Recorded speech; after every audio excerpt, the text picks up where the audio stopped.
Hey, what's up guys? Welcome to another video. So in this particular video, we are going to talk about T-Shark. So T-Shark is basically the command line version of Wireshark, and it's really more powerful than Wireshark sometime I would say. So you might be thinking like you already have the graphical UI version of Wireshark, then why would you need the command line version of Wireshark? It's really important to understand that sometime you want to automate few things, like you want to detect some of the abnormal traffic within your network, or maybe some different DevSec purpose or DevSecOps purpose you want to use or automate few of the tasks. So in that particular case, Wireshark or T-Shark become really important, and there are various functionality within T-Shark which is maybe not possible by Wireshark, but it is even more powerful than your Wireshark.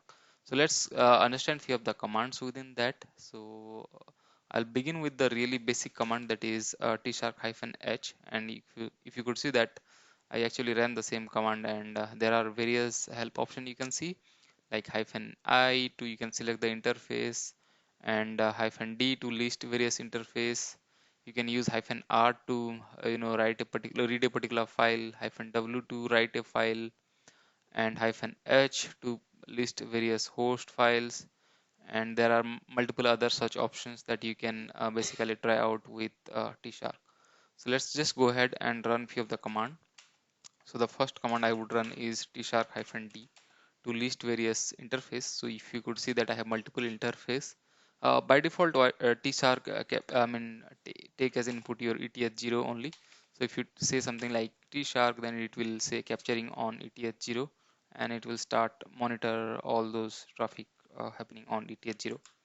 So there are multiple such commands that you can try for. Say like if you want to like specifically select one of the interface, then you can say -i, and basically specify the interface whichever you wanted to capture, right? So yeah, so in this case we are selecting ETH0, which again by default is been selected by your T-Shark.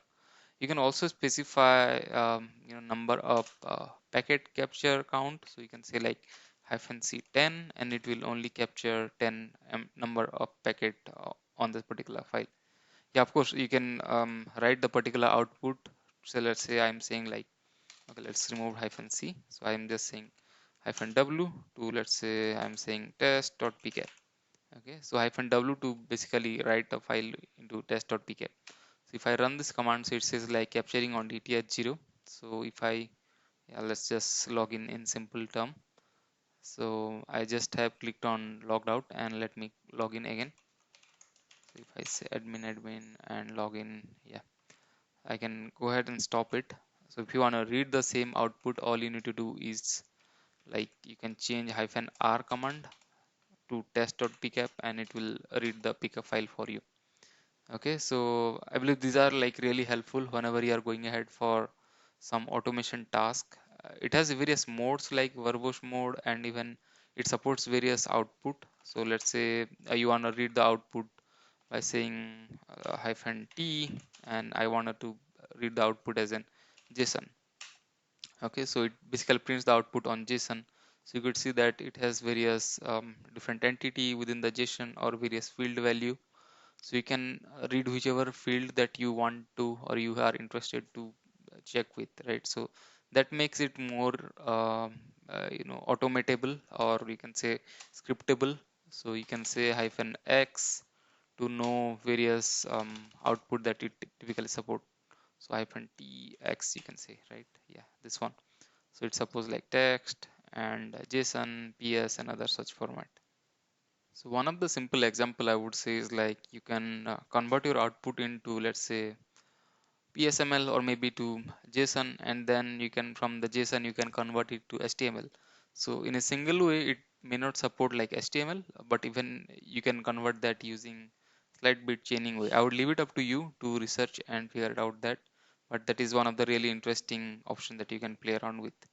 Now of course you have filter options also available. So you can say like T-Shark and -i specify, let's say, ETH0 or whichever interface you want to apply for, and -f, and you can just say like TCP port 80, and it will start filtering out on that particular port. So I would encourage you to go ahead and explore a few more such filter option to understand them better. It's just similar to your Wireshark, but here you have to type stuff, right? So another thing is like T-Shark also support the statistical option. So you can say like T-Shark and -z help.